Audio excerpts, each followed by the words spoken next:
Jeeva today பார்வையாளர்களுக்கு வணக்கம். இன்றைய நேர்காணலில் தமிழக வெற்றி கழகத்தினுடைய முன்னாள் செய்தி தொடர்பாளர், அரசியல் செயல்பாட்டாளர் மணிகண்டன் வீராசாமி அவர்கள். தோழர் வணக்கம். வணக்கம் தோழர்.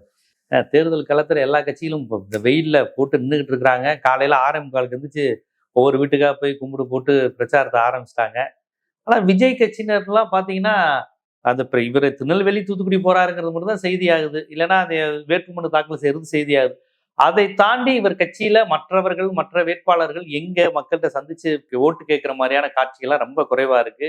அந்த சத்யகுமார் போன்றவர்கள்லாம் பாவம் தனியா அவரா போய் நின்றுக்கிட்டு ஓட்டு கேட்கிறாரு. எனக்கு தமிழ்நாட்டுல ஒரு வேட்பாளர்னா குறைஞ்சது அவருக்கு முன்னாடி ஒரு 10 பேராவது இருப்பாங்க. ஒரு 10 பேராவது தனக்குன்னு சேர்த்தவர் தான் வேட்பாளருங்கிற ரேஞ்சுக்கு நிக்க முடியும். தனியா போய் நின்றுக்கிட்டு டீ ஆத்துறவங்க இவங்ககிட்ட எல்லாம் கான்பிடண்டா இருங்கட்டு அவர் பாட்டு போயிட்டே இருக்காரு. அவங்க முழிக்கிறாங்க யாரை கான்பிடண்டா இருக்க சொல்றாருன்னு.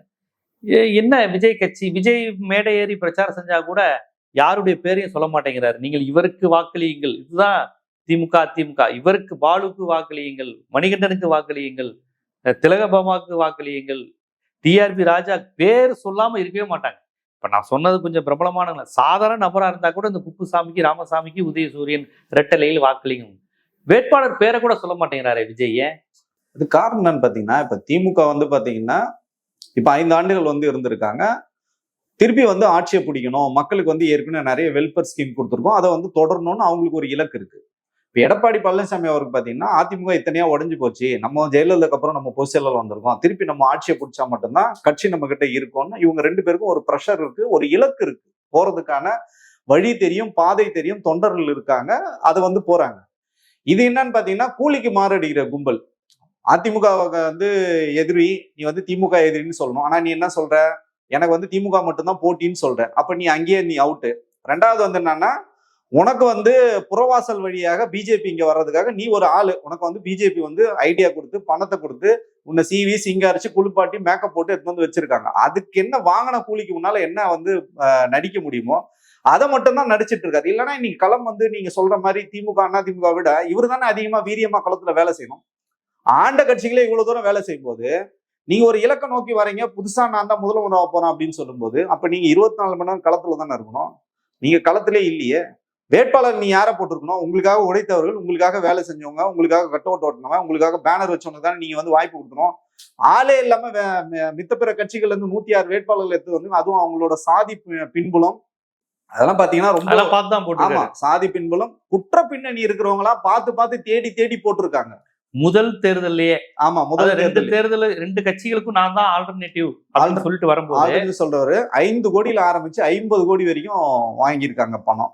ஒரு சிலர்லாம் எனக்கு தெரிஞ்சு 40 கோடி எல்லாம் ஒரு வேட்பாளர் கொடுத்துட்டு வந்திருக்காரு. அவர்லாம் திருப்பி சம்பாதிப்பாரா என்ன கணக்குன்னு நமக்கு தெரியல. அதனால இவர் என்ன பண்றாருன்னா, வேட்பாளர் பேர்லாம் நான் சொல்ல முடியாது, நான் வரவும் முடியாதுன்னு டிக்ளேர் பண்ணிட்டாரு. 230 தொகுதியில நான் வரணும். அதுதான் அவரோட பொம்மையை எடுத்துட்டு திருவெரும்பூர்ல எடுத்துட்டு போறதெல்லாம் பாத்தீங்கன்னா, ஆனா அதெல்லாம் அசிங்கமா இல்லையா அவருக்கு? என்ன அசிங்கம்? இப்ப மக்களே கொண்டாடுறாங்கல்ல விஜய. நம்ம என்னதான் நம்ம சொன்னாலும் சரி, விஜயோட நம்ம பயணப்பட்டிருக்கோம். இல்லைங்க, ஒரு உயிருடன் இருக்கிற ஒரு தலைவர் ஓரளவு கை கால் நடக்கிற மாதிரி தானே இருக்கிறாரு. எம்ஜிஆர் 84 இருந்த மாதிரி உடல்நிலை பாதிக்கப்பட்டு கிடையாது. கலைஞர் தண்டுவட ஆபரேஷன் செஞ்சு தள்ளுவண்டியில வந்தக்கூடிய நிலையில இல்ல. ஜெயலலிதா அம்மையார் கடைசியில பேச முடியாம சுகர் இப்படி வந்த நிலையில எல்லாம் இல்லையே.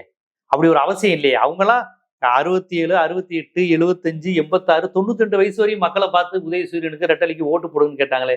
இவருக்கு 50, 51, ஒவ்வொரு 52 வயசு. அதாவது பாத்தீங்கன்னா பெரம்பூர்ல 51 வயசு இருக்கும். திருச்சி கிழக்கு போறதுக்குள்ள ஒரு வயசு மாறி போயிட்டு வந்தாருன்னா 53, 54 போல. சரி, ஏதோ ஒண்ணு 54ங்கிறது ஒரு வயசே கிடையாதுங்க.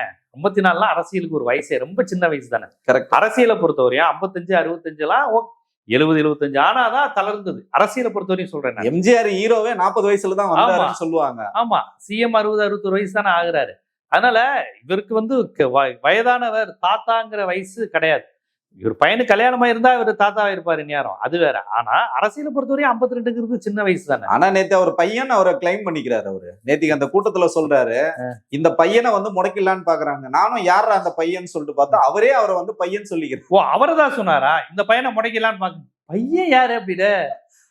இவருதான் அவர் பையனே பையன் கிடையாது இப்ப வயசு. ஆமா, அவரே அவர் பையனே- திருமண வயதுல இருக்காரு. அவரே 26 வயசுல ஒரு இருக்காரு. படம் முடிச்சுட்டு 2வது படம் பண்றாரு அவரு. ஒரு 10th 12th படிக்கிற பையனை தான் பையன் சொல்லுவாங்க. காலேஜ் முடிச்சு பிஜி முடிச்சு வேலைக்கு ஒரு 26 27 வயசு இருக்கிற பையனை பையன் சொல்ல மாட்டாங்க. கண்டிப்பா. அவருக்கு அப்பாவா இருக்கிறாரு, ஆமா. இவரு தனி பையங்கிறாரா? பையனு கல்யாணம் இருந்தா தாத்தாவா இருப்பாரு. ஆமா, அவங்க 24 வயசுல கல்யாணம் பண்ணியிருந்தா 2 வயசுல பேரம் பேத்தி இருந்திருக்குமே அவருக்கு.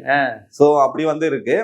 நீங்க வந்து பொம்மையை வச்சதுக்கே நீங்க இவ்வளவு ஃபீல் பண்ணீங்க. நேத்தி பாத்தீங்கன்னா இவருக்கு வந்து பாடையே கட்டிட்டாங்க. சுத்தி பாத்தீங்கன்னா மாலையெல்லாம் கட்டி கூட வந்தா கிட்டத்தட்ட 16 இளைஞர்களுக்கு மண்டை உடைஞ்சிருக்கு, கை கால் உடைஞ்சிருக்கு, ஒரு 4 பல்லு உடைஞ்சிருக்கு.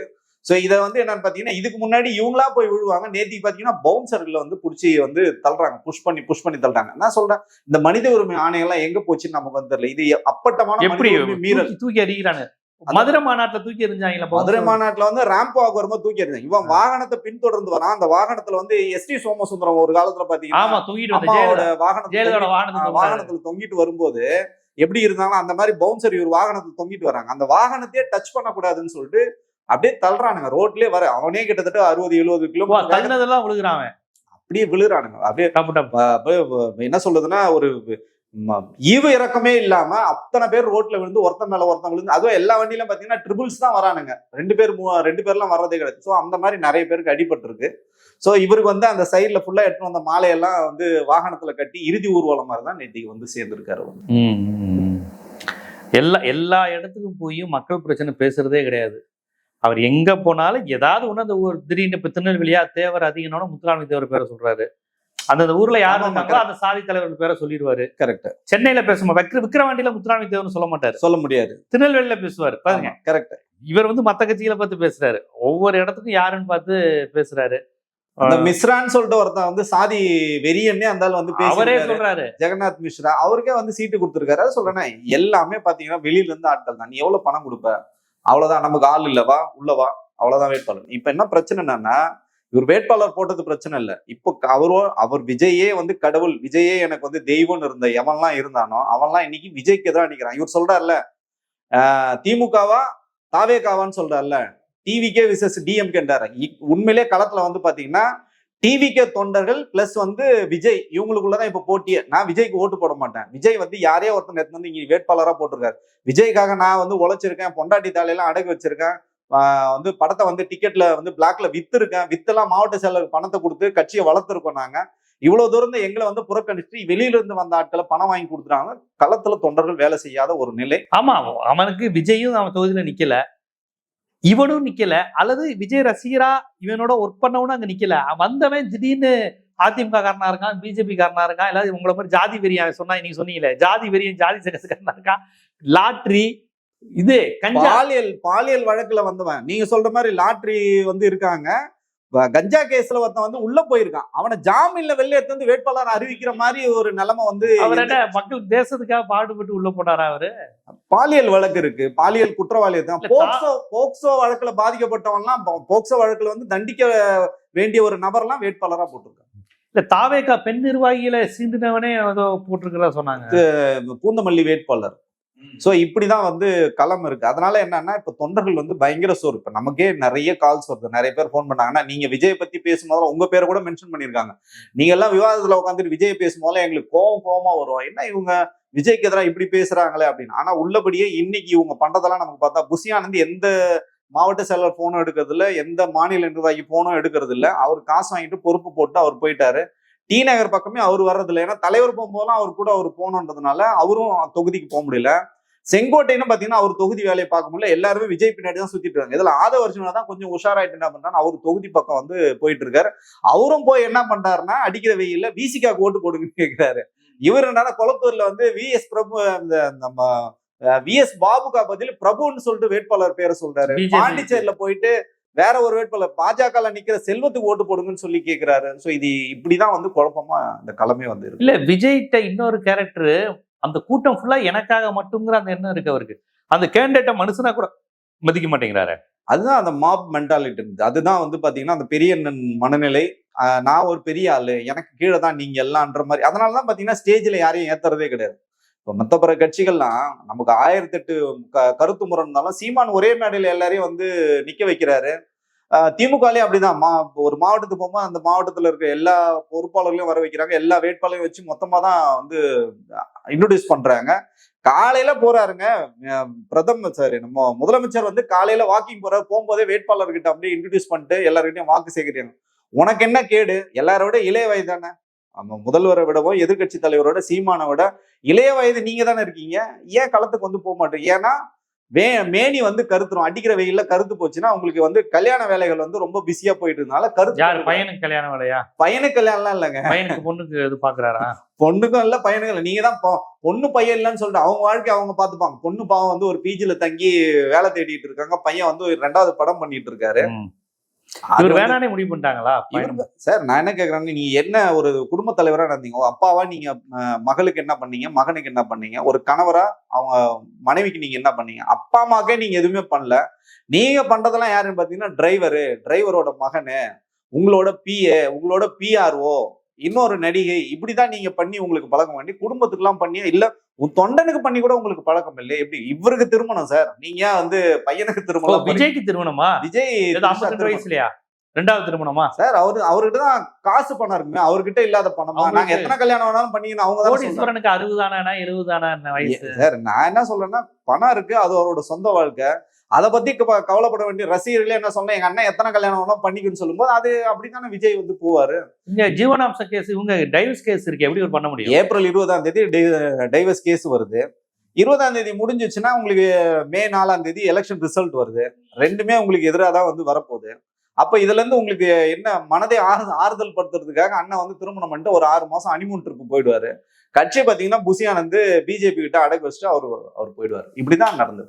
இப்ப மே 4க்கு அப்புறம் இதான் நடக்க போகுது. நிச்சயமா இதான் நடக்க போகுது. ஆதவர்ஜனாவும் பிஜேபியோட நல்ல டைப்ல பிஜேபி இப்பயே அவர் வந்து பேசியாச்சு. அவருக்கு தேவை வந்து பாத்தீங்கன்னா ஒரு எம்பி, மேல் சபை எம்பி தான் வாங்கிட்டு, ஆமா அவர் வந்து வாங்கிட்டு போயிடுவாரு.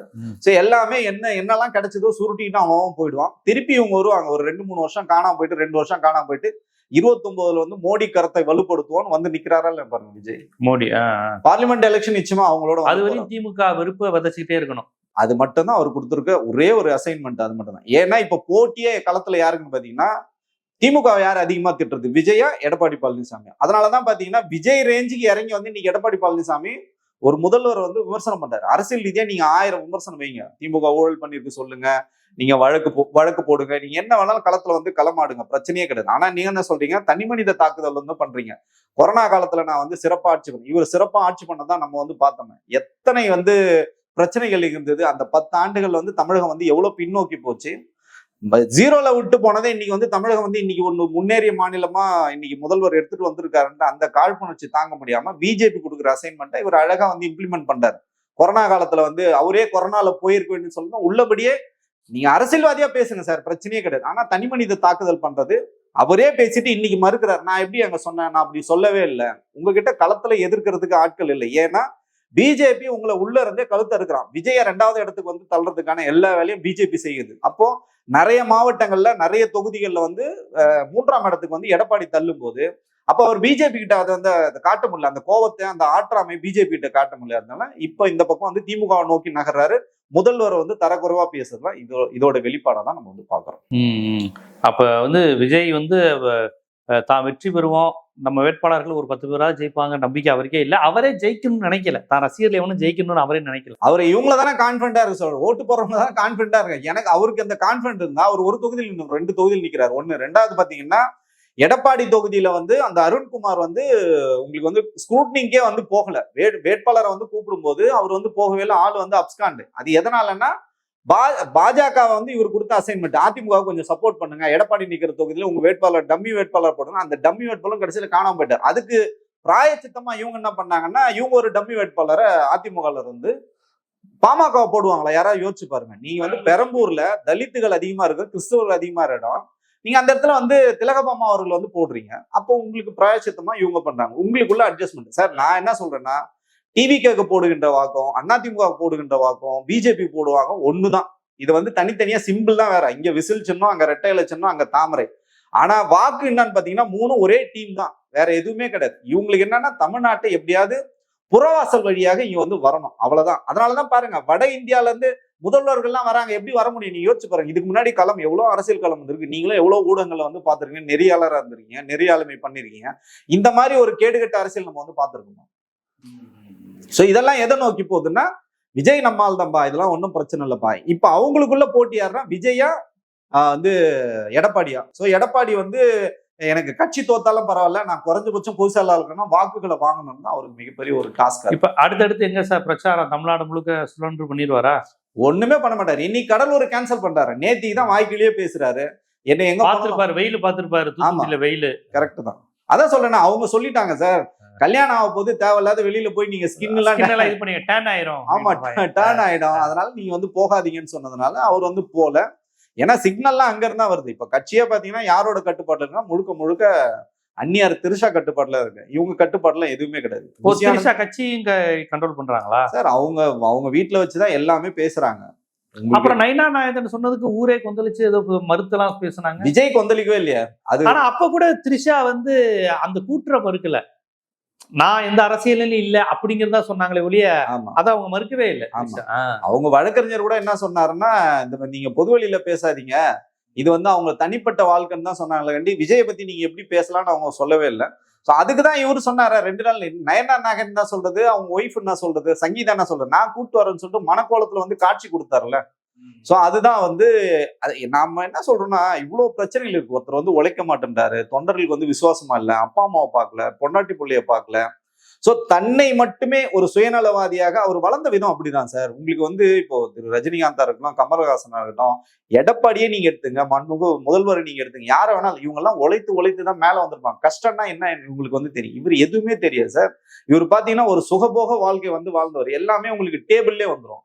சாப்பாடு கஷ்டம் என்னன்னு தெரியாது, பசி என்னன்னு தெரியாது. சினிமால நீங்க எங்கேயும் எந்த கம்பெனி படிக்கட்டும், நீங்க ஏறி இறங்கல, போட்டோ கொடுத்து ஏறி இறங்கல, இதெல்லாம் ஒரு மூஞ்சியா, உன்னை வச்சுலாம் படம் எடுக்க மாட்டேன்னு எவனும் சொல்ல. அவங்க அப்பாவும் அவரே டைரக்டர், அவரே ப்ரொடியூசர். ஸோ அப்படி படம் ஓடலனாலும் இவங்க வந்து வளர்த்து எடுத்து விட்டாங்க. ஸோ நாங்கெல்லாம் சேர்ந்து விஜயை வளர்த்து விட்டோம். இப்ப இன்னைக்கு வந்து பாத்தீங்கன்னா அது ஒரு விசச்செடியா இன்னைக்கு ஒரு ஆலமரமா வந்து நிக்குது. தமிழ்நாட்டுக்கே மிகப்பெரிய ஒரு அச்சுறுத்தலா இன்னைக்கு விஜய் இருக்காரு. விஜய் எடுக்கின்ற அரசியல் ஆபத்தான அரசியல், வலதுசாரி அரசியல். அதுக்கு எதுக்கு நீங்க ஒரு முகமூடி போட்டுட்டு வரீங்க? ஆமாங்க, நான் பிஜேபியோட தான் நான் வேலை செய்யறேன் டிக்ளேர் பண்ணிட்டு போங்களேன். உங்களுக்கு நீங்க சொல்றீங்க எங்களை யாருமே வந்து அப்ரோச் பண்ணவே இல்லைன்னு. ஆனா ஆதவர்ஜனா சொல்றாரு எங்களுக்கு 90 சீட் வரைக்கும் பேசினாங்கன்னு சொல்றாங்க. சோ இந்த மாதிரி நீங்க பிஜேபிக்கு வேலை செஞ்சுட்டு காங்கிரஸ் என் பாக்கெட்ல இருக்குன்னு சொல்லிட்டு பச்சை பொய்ய வந்து பேசுறதுலாம் அறியாமைன்னு உச்சமா தான் நம்ம வந்து பார்க்கணும். சரி, இப்ப மேரேஜ்ங்கிறீங்க, மேரேஜ் எப்படி ஊரறிய நடத்துவாரா, உலகறிய சிறப்பா நடத்துவார்? அவரோட கிளாஸ்மேட் நண்பர்களோட கோவா இல்லைன்னா ஆஸ்திரேலியா 2 இடம் வந்து பிக்ஸ் பண்ணிருக்காங்க. சோ அங்க வந்து கோவால தான் நடக்குது. கோவா இல்லைன்னா ஆஸ்திரேலியால ஒரு ப்ராப்பர்ட்டி வாங்கியிருக்காரு. சோ அந்த ஒண்ணு அங்க நடக்கலாம், இல்லைன்னா கோவால நடக்கலாம். இந்த 2 இடங்கள் தான். 2 இடங்கள்ல வந்து பிக்ஸ் பண்ணிருக்காங்க. சோ அது எந்த இடம்னு சொல்லிட்டு இன்னும் வந்து முடிவாகும். அடுத்த மாசம் கன்ஃபார்ம். ஏப்ரல் 4க்கு அப்புறம் பாத்தீங்கன்னா, மே 4க்கு அப்புறம் பாத்தீங்கன்னா அவங்க வந்து ஒரு தேதி சொல்லுவாங்க. அதுவும் பாத்தீங்கன்னா ஜோசியக்காரங்க சொல்லி கொடுக்குற டேட் தான். அந்த டேட்ல நிச்சயமா வந்து நடக்கிறதுக்கான எல்லா வேலைகளும் இருக்கு. ஸோ அதனால இப்பயே பாத்தீங்கன்னா அந்த சொத்துக்களை செட்டில் பண்றது, சொத்துக்களை வந்து நிறைய விற்கிறது, அதெல்லாம் பாத்தீங்கன்னா உங்களுக்கு வந்து கம்மியா கணக்கு அமைச்சது. அதனாலதான் நிறைய சொத்துக்களை முன்னாடியே வித்துட்டாரு, நிறைய டிரான்ஸ்ஃபர் பண்ணியாச்சு. ஏன்னா அவங்களுக்கு ஜீவனாம்சம் கொடுக்கும்போது பாத்தீங்கன்னா எவ்வளவு சொத்து இருக்கோ அதுல இருந்து சம் பர்சன்டேஜ் தான் கொடுக்க முடியும். ஸோ அதனால சொல்றேன்னா, பொண்டாட்டி பிள்ளைய வயிற்றுல அடிச்சு அப்பா அம்மா வந்து வயிற்றுல கொட்டிக்கிட்டு நீ வந்து தமிழ்நாட்டுக்கே நாளைக்கு சிஎம் ஆனாலும் நீ என்னத்தை கிழிக்க போறோம் தான் நம்ம கேட்க வேண்டியிருக்கு. இதெல்லாம் ரொம்ப ஒரு எப்படி சொல்றதுன்னு தெரியல, ரொம்ப தவறான ஒரு அணுகுமுறை. இந்த மாதிரி ஒரு மென்டாலிட்டி நம்ம சொல்றோம், யாரையோ சொல்றோம், ஹிட்லரை சொல்றோம், முசோலினி சொல்றோம். ஆனா இந்த மாதிரி ஒரு ஈவு இரக்கமற்ற மனிதர், தன்னுடைய குடும்பத்தையே இவ்வளோ வந்து சித்திரவதை செய்கின்ற ஒரு மனிதர், நாளைக்கு தமிழ்நாட்டை நான் வந்து தூக்கி நிறுத்த போறேன், இந்த தொண்டர்கள்லாம் உண்மையிலே பாவம், அவர் வந்து இன்னைக்கு வந்து அவர் தான் மீட்பரு, அவர் தான் எங்களை ரட்சிக்க போறாரு, அவர் தான் எங்களை காக்க போறாரு நினைக்கிறதான் உள்ளபடியே நமக்கு வந்து வருத்தமா தான் இருக்கு. கேட்கவே இதாதான் இருக்கு.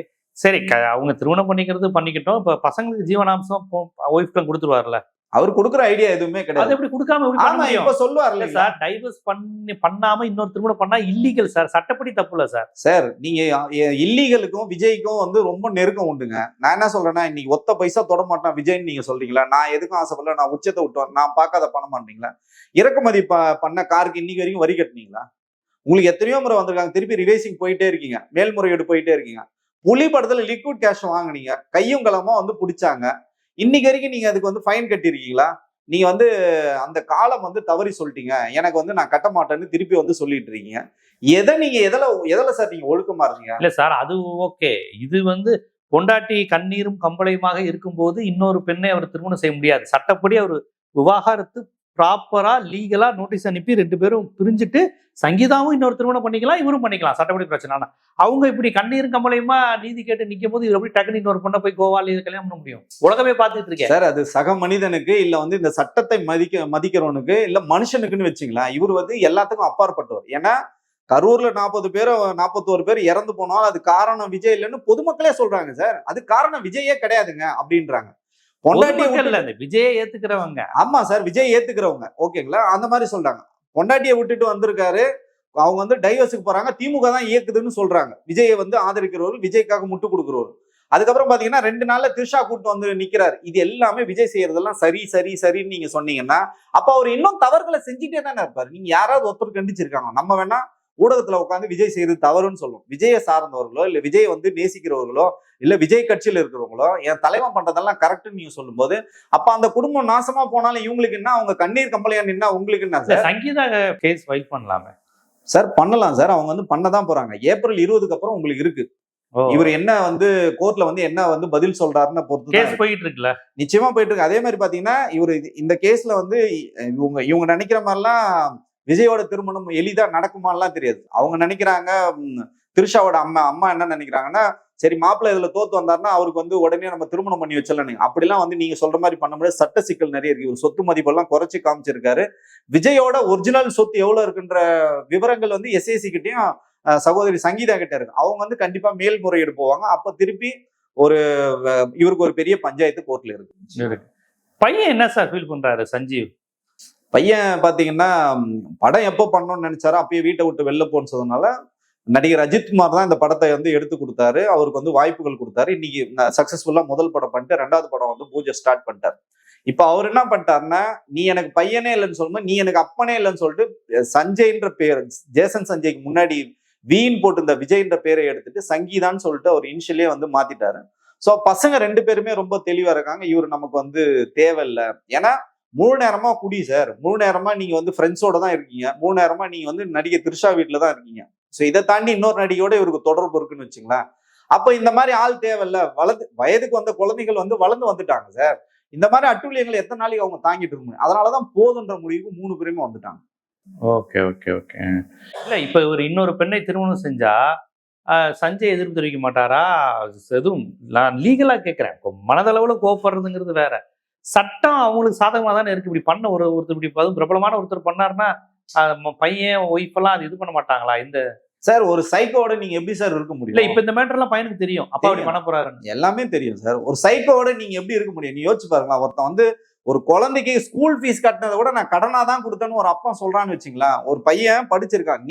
நீ வந்து 10th முடிச்சுட்டு 12th முடிச்சுட்டு காலேஜுக்கு போற, காலேஜே வந்து போகாம ஓடி வந்துடுற, பாதியிலே ஓடி வந்துடுற, படம் பண்ண போறவனும் உங்க அப்பா எப்படி உன்னை அரவணைச்சு உன்னை வந்து ஒரு ஹீரோ ஆக்கி விட்டுருக்காரு. அதே தானே உன் பையனும். உன் பையன் அதே மாதிரி படிச்சுட்டு வரும்போது அவனை வீட்டை விட்டு வெளில தள்ளினீங்க.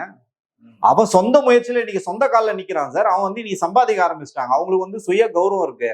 அவன் இந்த மாதிரி சில்லித்தனமான வேலைகள்லாம் எங்களுக்கு தேவையில்லை, இந்த ஆளும் தேவையில்லைன்னு அவங்க 3 பேருமே முடிவு பண்ணிட்டாங்க. இது வந்து விவாகரத்து வந்து நல்லபடியா முடிஞ்சா போதும்டா, ஆளை விட்டா போதும்டா. அப்பாங்கிற உரிமையை எடுத்துக்க விரும்பல. நீ எல்லாம் ஒரு அப்பான்னு முடிவு பண்ணிட்டாப்ல சார். நீங்க அப்பாவா என்னைக்குமே நடந்துக்கலையே. நான் என்ன சொல்றேன்னா, இப்ப விக்னேஷ்னு ஒரு பையன் இறந்தாங்க சார். நீங்க வந்து விஜய் வந்து தஞ்சாவூர் போகும்போது வாகனத்துல அடிபட்டு இறந்தான். அந்த தந்தை கண்ணீரும் கம்மலையும் போய் பேசுறாருங்க. கஷ்டப்பட்டு படிக்க வச்சோங்க, கஷ்டப்பட்டு நம்ம காப்பாற்றணும், காலேஜ் போறேன்னு சொல்லிட்டு தற்கூரித்தனமா இப்படி போனா செத்து போயிட்டான். இவனுங்களா சார் வந்து என் பிள்ளைய பார்க்க போறாங்கன்னா, கடன் வாங்கி கூட என் பிள்ளைய காப்பாத்துவேன், நான் வந்து காப்பாத்துவேன்னு ஒரு கண்ணீர் கம்பளமா ஒரு ஏழை பால் வியாபாரி சார், ஒரு சாதாரண வியாபாரி, ஒரு விவசாயி அவரு அவ்வளவு தூரம் பையனை காப்பாத்தணும். நீங்க உங்க பையனுக்கு என்ன பண்ணீங்க? நட்டாத்தல் தானே விட்டீங்க நீங்க. சோ எதையுமே சார் நம்ம என்ன சொல்லணும், ஒரு சாமானிய மனிதன், ஒரு கூலி தொழிலாளியோ வேற யாருக்கோ இருக்கும் அந்த பொறுப்புணர்வு கூட விஜய்க்கு இல்லாத ஒரு மனிதரை இவ்வளவு பெரிய தமிழ்நாட்டின் உச்சபட்ச பதவி வந்து முதலமைச்சர் பதவினா நீங்க நினைக்கிற மாதிரி எல்லாம் கிடையாது. அந்த உச்சபட்ச பதவி நம்ம எல்லாருக்கும் அவரு நாளைக்கு சிஎம் சார், அவரு அந்த இடத்துல உட்கார வைக்கிறதுக்கு விஜய்க்கு என்ன தகுதி இருக்குன்னு கேட்கிறோம். மனித அறமும் உனக்கு கிடையாது, மனசாட்சியும் கிடையாது, ஒரு நல்ல தலைவனாவும் கிடையாது. களத்துல போய் பொய் மூட்டைகளாவே சொல்லிட்டு இருக்காரு. சரி, என்னைக்காவது ஒரு இடத்துல உண்மையை பேசியிருக்காரா விஜய்? எங்கேயுமே உண்மையே பேசல. சும்மா இந்த அழுகுனி ஆட்டம், அழுகிறது, இந்த பொய்களை வந்து பரப்பி விடுறது, சிம்பத்தியை கிரியேட் பண்றது, அடுத்த மேல வந்து பழிய போறது, இதெல்லாம் வந்து அரசியலுக்கு வந்து சரிப்படும். நீங்க வேணா திருப்பி அதான் சொல்லணும், திருமணம் நடக்கும், திருப்பி வந்து படம் பண்ண போயிடுவாரு. இந்த சொத்துக்கள்லாம் பாத்தீங்கன்னா எல்லாமே திருசா பேர்ல டிரான்ஸ்ஃபர் ஆயிடும், கட்சியும் திருசா கிட்ட போயிடும். இவரும் அழகா ரெஸ்ட் எடுத்துட்டு இருப்பாரு. சோ புசியானந்த இடத்துக்கு திருஷா அண்ணி வந்து டிரான்ஸ்ஃபர் ஆகி வர போறாங்க, அவ்வளவுதான். புசியானந்த பேக்கப் பண்ணி திருப்பி பாண்டிச்சேரி அமைச்சிருவாங்க.